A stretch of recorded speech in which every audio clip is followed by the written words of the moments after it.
Olá, esse é o 8º programa da série Paulo Freire Vivo pela TV UFPB e mais uma vez eu chamo a atenção dos que nos acompanham para que entendam que essa é uma série e se é uma série na ideia de entender a obra do Paulo Freire como um todo, como uma totalidade. É importante não só assistir um programa, mas assistir uma série, porque ela é uma sequência. E além do mais, como a gente vem ressaltando desde o primeiro programa, o Paulo Freire tem uma obra que vai se complementando. Um livro vai complementando o outro. É o caso específico nosso agora. A gente está tratando da pedagogia do oprimido já há vários programas e ela é uma nítida sequência do livro Educação como Prática da Liberdade. Eu costumo dizer que você não entende um sem o outro e não entende o outro sem o um.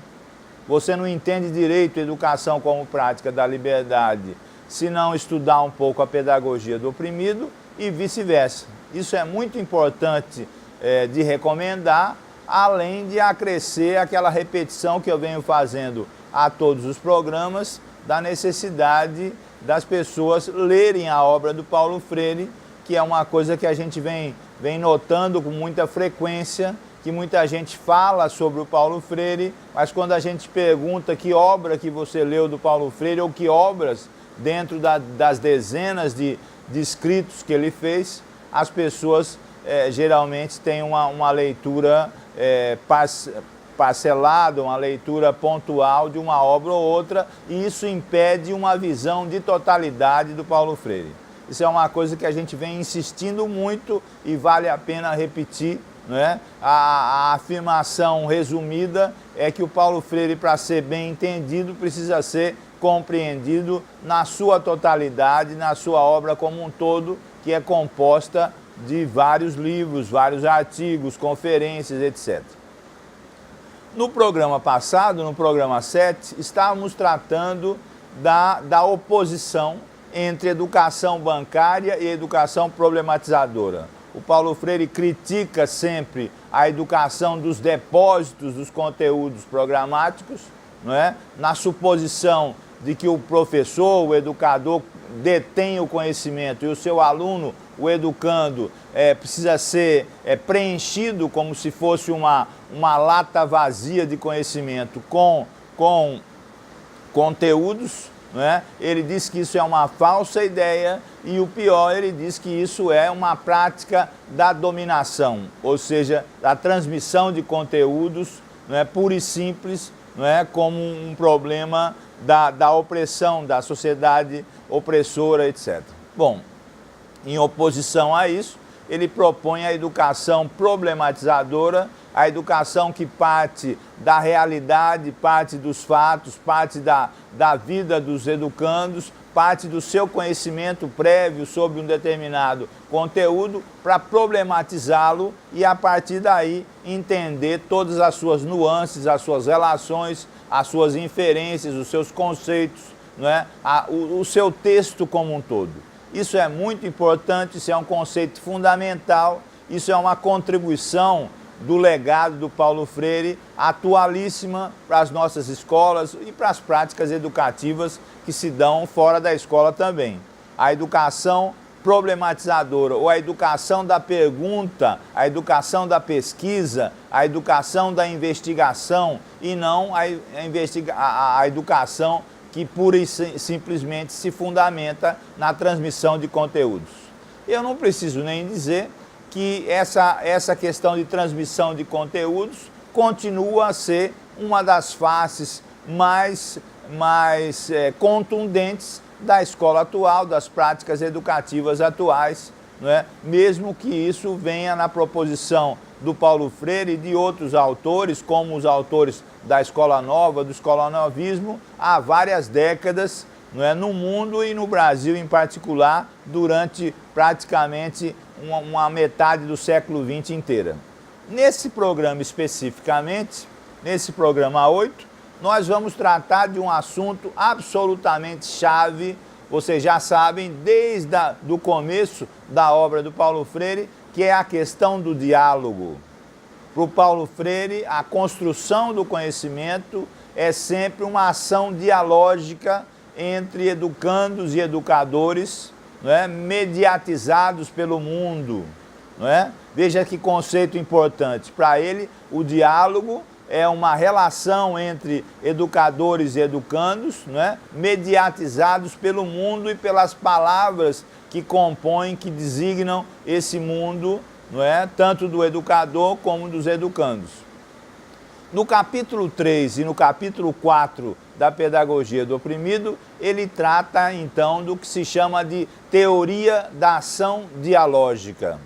E como sempre, ele opõe isso à teoria da ação antidialógica. Você já compreendeu que o Paulo Freire constrói grande parte do seu discurso em oposições dialéticas, não é? Opressor, oprimido, não é? Liberdade, opressão, não é? E agora diálogo e antidiálogo, não é? Nesse programa, então, nós estamos tratando dessa concepção fundamental que você sabe que já vem desde da proposição do que ficou conhecido como o método Paulo Freire, passa pelo livro Educação como Prática da Liberdade e agora vai chegando na Pedagogia do Oprimido. Aliás, no terceiro capítulo da Pedagogia do Oprimido, o Paulo Freire já chama a atenção de que essa teorização é uma continuidade da educação como prática da liberdade e trata de assuntos que ele tratou anteriormente, como temas geradores, como temas da investigação, não é? Como as palavras que nomeiam o mundo. Aliás, ele diz uma frase interessante, ele diz que não há palavra verdadeira que não seja praxis. Dá para entender isso? Não há palavra verdadeira que não seja praxis, que não seja ação e reflexão. Isso está colocado já no começo do terceiro capítulo, não é, que a gente está focalizando aqui, da Pedagogia do Oprimido. Não é? Então, de uma maneira geral, não é, a gente tem que destacar nesse começo, não é, essa questão da dialogicidade, que é para o Paulo Freire uma essência. Ele diz que a dialogicidade é a essência de uma educação como prática da liberdade. Você sabe que isso não são apenas meras palavras, não é? Veja comigo, ele diz que a dialogicidade é a essência da educação como prática da liberdade.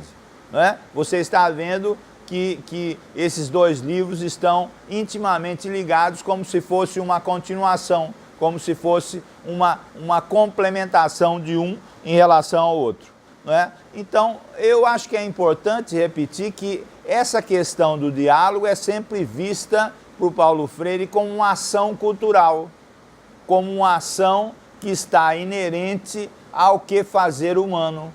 Quando Paulo Freire fala de cultura, ele ressalta que é tudo que os homens fazem, não é? Tudo que a humanidade faz, constrói, não é? Aliás, já desde esse ponto, depois ele se autocriticou, porque ele usava sempre essa expressão, os homens, não é? Como se fosse a humanidade, depois ele critica e passa a usar os homens, as mulheres, os adultos, as crianças, não é? Tem no diálogo uma das suas essências, não é?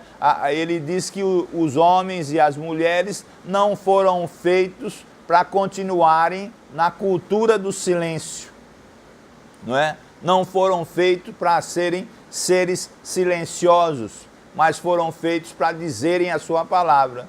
E sempre ele ressalta que o dizer a sua palavra não é dizer sozinho no deserto, mas é dizer a sua palavra, não é, com os outros, ou usando um termo que ele sempre gostou e que claro que vem lá da sua ligação com o cristianismo progressista. Ele diz que os homens e as mulheres devem dizer a sua palavra em comunhão, mediatizados pelo mundo. Veja como o conceito de diálogo para ele não é um mero adjetivo ou um mero complemento, mas é a essência da sua proposta pedagógica. Aliás, quando ele defende a educação problematizadora, quando ele defende a educação da pergunta, a pedagogia da pergunta, a pedagogia da pesquisa, a pedagogia da investigação, ele diz que o diálogo, a ação dialógica, é a ação que, por essência, conecta as problematizações, tanto trazidas pelos educandos como pelos educadores, em diálogo. Então, veja só que o conceito de diálogo, o conceito de ação dialógica, é um conceito que se acopla, que está junto com a questão da educação problematizadora. Aliás, isso é importante a cada momento que a gente revê esse assunto, esse conceito, em notar que, assim como as obras do Paulo Freire estão intimamente ligadas umas às outras, o que implica, o que impele as pessoas a terem uma visão de totalidade do Paulo Freire, não é? É isso, por exemplo, que eu fiz no livro A História das Ideias de Paulo Freire, ter essa visão geral. Ao mesmo tempo, a gente precisa entender que os conceitos que o Paulo Freire usa estão intimamente conectados. Não são conceitos separados. Eles têm existência própria. Não é? Quando ele vai falar do diálogo, há um conceito para isso. Quando ele vai falar da problematização, há um conceito para isso. Quando ele fala da conscientização, também há um conceito para isso. Quando ele fala de liberdade e libertação, idem, existe uma conceituação para isso. Mas você precisa notar que esses conceitos, não é, embora existam em si mesmos, né, eles estão intimamente ligados uns aos outros.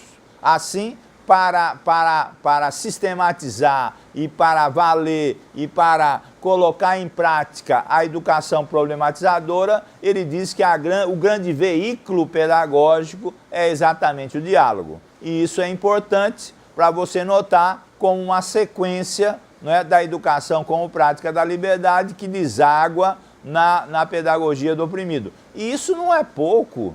Dos 4 capítulos da pedagogia do oprimido, ele dedicou 2, o 3º e o 4º, a essa questão da ação dialógica. Perceba a importância que ele dá a isso, não é? Se a primeira parte, vamos dizer, da pedagogia do oprimido, 1º e o 2º capítulo, tem como coisa principal, como coisa forte, essa relação entre educação bancária e educação problematizadora, a gente precisa entender que o capítulo 3 e o capítulo 4, ou seja, a metade do livro, é dedicada à questão da dialogicidade e à questão da ação dialógica. Isso é muito importante para a gente entender cada uma das coisas que vem sendo colocadas ao longo desses 8 programas Paulo Freire Vivo aqui pela TV UFPB. É importante isso, não é? Eu quero chamar muita atenção e isso é uma coisa muito prática, não é? Se você perguntar se isso é atual, é claro que isso é atual, pelo menos a meu ver, é bem claro isso, não é? As pessoas, os professores, as professoras, os educadores e os educandos podem usar ou devem usar isso em sala de aula? A meu ver, claro que sim, não é? Ou em 2016, 17, 18, em pleno século XXI, a gente vai recusar o diálogo. Ou em pleno século da construção do conhecimento, a questão da educação problematizadora ficou para trás? Ao contrário, não é? Ela é absolutamente atual. Então perceba como esses conceitos se entrelaçam, não é? Diálogo, problematização, conscientização, construção do conhecimento. É exatamente isso que a gente vai continuar na segunda parte desse programa 8 que a gente vem construindo junto com você.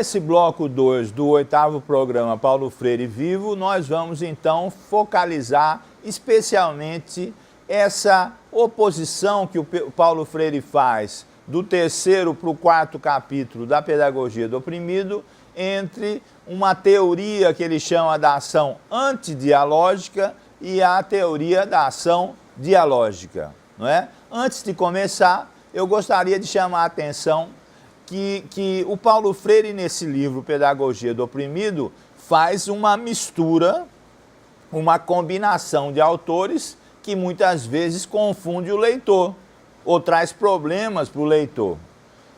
Nos 2 primeiros capítulos, eu poderia chamar a atenção sobre o uso das teses de Erich Fromm, de Jean-Paul Sartre, de Jaspers e de outros autores existencialistas, não é? Ou de Husserl, por exemplo, da fenomenologia, não é? Você vai notar que no 3º e no 4º capítulo da Pedagogia do Oprimido, os autores mudam e ele começa a citar autores que naquele tempo da Pedagogia do Oprimido, anos 60, segunda metade dos anos 60 do século XX, não é? Foram autores e foram protagonistas da Revolução Cubana, por exemplo, ou da Revolução Cultural na China.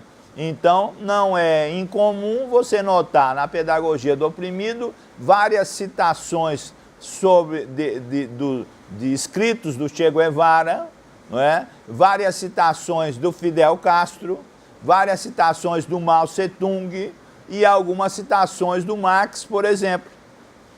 Isso mostra que na obra do Paulo Freire, a combinação entre o existencialismo, a ideia da fenomenologia e os autores que se respaldam em práticas socialistas e marxistas ganham cada vez mais notoriedade dentro da sua obra. Como a gente já disse anteriormente, há uma mistura de 2 grandes influências, vamos dizer assim, muito presentes na América Latina dos anos 60, não é? Que são exatamente as ideias da teologia da libertação, não é? E as ideias que podem ser encampadas dentro do socialismo, dentro do marxismo, que naquele momento era uma opção para muita gente concreta, Então, as partes finais da Pedagogia do Oprimido são muito influenciadas pela ideia da revolução, pela ideia da transformação radical da sociedade, embora o Paulo Freire nunca tenha sido um radical. Veja que ele mistura a ideia da revolução com a ideia do diálogo. Para ele, a ideia da revolução não é nunca uma coisa de imposição, de ditadura, ou, como ele diz, de uma ação antidialógica, não é? Isso é muito importante para a gente entender.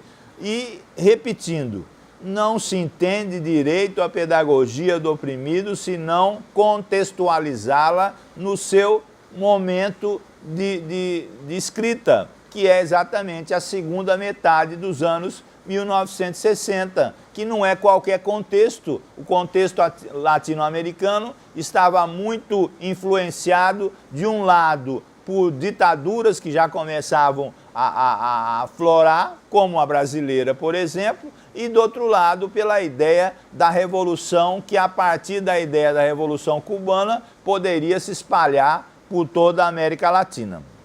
Bom, então ele compara no 4º capítulo da Pedagogia do Oprimido a teoria da ação antidialógica, que para ele se baseia em 4 grandes características, não é? É importante de você ler isso, não é? Na questão da conquista, não é? Na questão de dividir para dominar, na questão da manipulação e da invasão cultural, não é?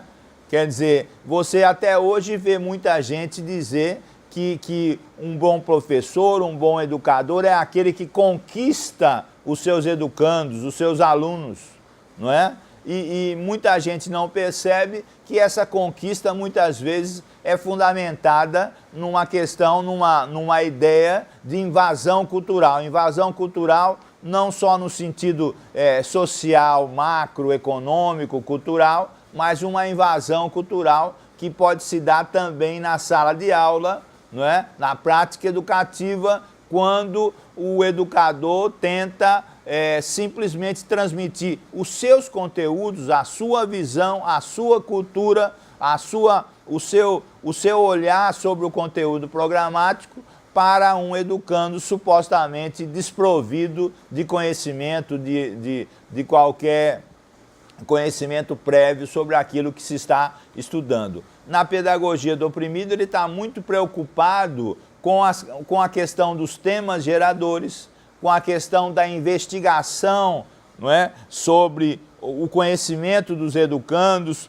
sobre o conteúdo programático, e a gente pode dizer que várias partes da pedagogia do oprimido também servem para a gente refletir sobre uma questão sempre atual, que é a questão do currículo, como é que se constrói os conteúdos programáticos, como é que se constroem, não é? Ele diz que os conteúdos programáticos não devem ser apenas uma doação, não é, dos educadores para os educandos, mas precisa ser colocado a partir de uma investigação, a partir do diálogo, a partir de temas que gerem o diálogo dentro daqueles conteúdos, não é? Tanto eu posso pensar isso para a alfabetização de adultos, como ele pensou nessa época, como para a educação como um todo, sempre avaliando as circunstâncias, não é? Sempre avaliando onde é que eu vou praticar isso.